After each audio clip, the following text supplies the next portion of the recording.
मित्रांनो, स्टार प्रवाहावरील लग्नानंतर होईलच प्रेम ही मालिका सध्या रंजकदार वळणावरती आली आहे।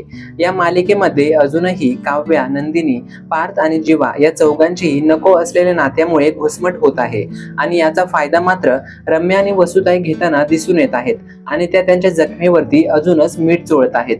मालिकेमध्ये सध्या काव्या, पार्थ व नंदिनी, जीवा हे मांडव परत निघून आले आहेत आणि या दोन्ही नवीन जोडप्यासाठी रम्याने रूम सुद्धा सजवलेल्या दिसत आहेत। हे चौघे घरी आल्यानंतर त्यांना त्यांच्या रूम मध्ये पाठवलं जातं, पण नंदिनी मात्र चुकून पार्थच्याच रूम मध्ये जाते, कारण रम्याने दरवाज्यावरती जी नावं असतात ती बदललेली असतात।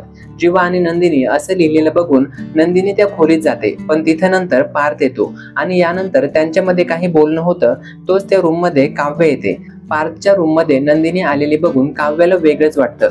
एवढ्या तिथे रम्या येते आणि झालेल्या प्रसंगावरती नंदिनीला जाब विचारते की तू पार्थच्या रूम मध्ये का आलीस। तेव्हा नंदिनी सगळ्यांना सांगते की दरवाजावरती नंदिनी व जीवा असं नाव लिहिलेलं होतं आणि तेच वाचून मी या खोलीमध्ये आले।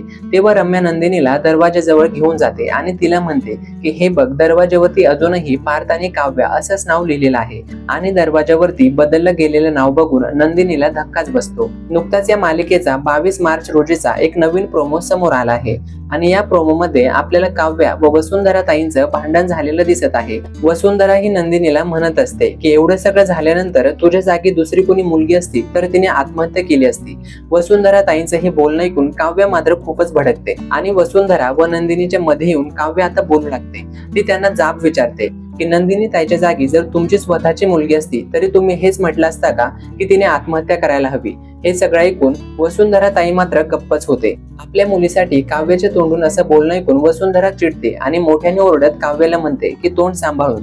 तेव्हा काव्य मात्र काही कमी नसते, ती सुद्धा तुम्ही तोंड सांभाळून असं मोठ्याने ओरडून वसुंधरा ताईंना गप्प करते। तर असं काहीसं या प्रोमो मध्ये दाखवण्यात आलं आहे। तर हा नवीन ट्विस्ट बघण्याकरिता तुम्ही उत्सुक आहात का? कमेंट करून नक्की सांगा आणि अशाच नवनवीन अपडेट्स करिता तुम्ही चॅनेलवरती जर नवीन असाल तर लगेचच चॅनेल सबस्क्राईब करा।